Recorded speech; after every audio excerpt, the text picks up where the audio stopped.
राजनीति से काम तक,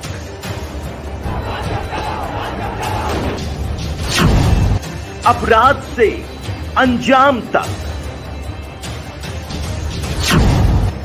खेत से खलिहान तक, खिलाड़ी से मैदान तक,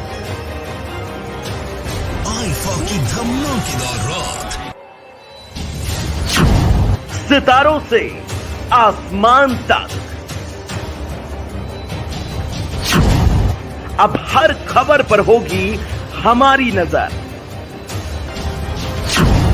पल पल बदलती देश और दुनिया की हर खबर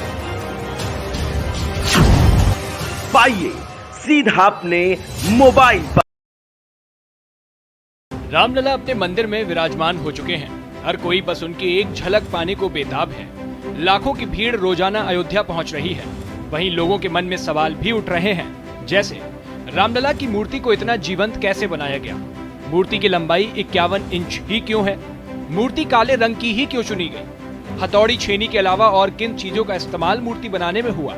मूर्ति में इस्तेमाल होने वाले पत्थर की उम्र कितनी है? रामलला के विग्रह के अब कई राज भी हर दिन खुलते नजर आ रहे हैं। विग्रह को लेकर रोचक जानकारियां खुद इसे बनाने वाले अरुण योगीराज की पत्नी विजेता ने बताई हैं। इससे मन में उठ रहे सवालों पर भी विराम लग रहा है। आपको बता दें कि ट्रस्ट की ओर से मूर्ति बनाने के कुछ मानक तय किए गए थे, जिसमें ये बताया गया था कि रामलला की मूर्ति का मुस्कुराता हुआ चेहरा होगा, दैवीय छवि होगी, 5 साल के बच्चे का स्वरूप मूर्ति में नजर आना चाहिए और मूर्ति का लुक युवा राजकुमार जैसा हो। अब सवाल था कि आखिर बिना कोई पत्थर जोड़े एक ही पत्थर पर ऐसा आकार कैसे दिया जाए जिसमें ये सभी मानक पूरे हो जाएं। एक मीडिया चैनल को दिए इंटरव्यू में मूर्तिकार अरुण योगीराज की पत्नी ने बताया कि मूर्ति बनाने से पहले योगीराज ने कागज पर स्केचिंग की थी। उन्होंने एक आधुनिक सॉफ्टवेयर का भी सहारा लिया। इसके अलावा उन्होंने कई स्कूलों का दौरा किया ताकि वो छोटे बच्चों को गौर से देख सकें। उन्होंने बच्चों की मुस्कान और उनके हाव भाव पर भी खूब रिसर्च किया। योगीराज ने मानव रचना विज्ञान की कई किताबें पढ़ी ताकि वो मनुष्य के हाव भाव और शारीरिक रचना को अच्छे से समझ सकें। किताबों की मदद से ही योगीराज ऐसी मूर्ति बनाने में सफल रहे जो जीवंत दिखती है। रामलला का चेहरा, जिसमें उनकी आंखें, नाक, गाल, होंठ, ठुड्डी शिल्प शास्त्र के मुताबिक बनाई गई है। मूर्ति को हाथों की मदद से तराशा गया है। योगीराज ने अपने हाथों, हथौड़ी और छेनी से एक जीवंत मूर्ति बना दी। अरुण योगीराज की पत्नी विजेता ने बताया कि इन बातों को फॉलो कर योगीराज ने एक मास्टरपीस तैयार किया। विजेता कहती हैं कि पत्थर पर मूर्ति उकेरने का उनके पास एक ही चांस था और उन्होंने कर दिखाया। ट्रस्ट ने कृष्ण शिला का चुनाव कर हमें दिया था। कृष्ण शिला पर किसी चीज का प्रभाव नहीं पड़ता, जैसे एसिड, बारिश, मौसम, किसी चीज का नहीं। रामलला की मूर्ति की विशेषता बताते हुए योगीराज की पत्नी विजेता कहती हैं कि अगर रामलला पर दूध चढ़ाया जाएगा तो बिल्कुल शुद्ध दूध ही नीचे आएगा।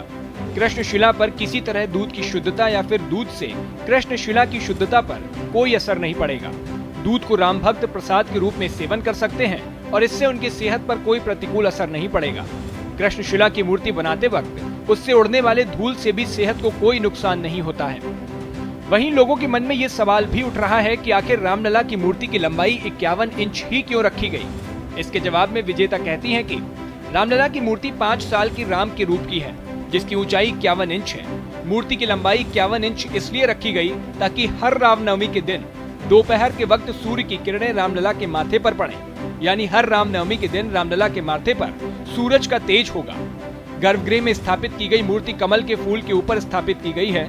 कमल के फूल के साथ मूर्ति की लंबाई 8 फीट है और प्रतिमा का वजन 200 किलोग्राम है।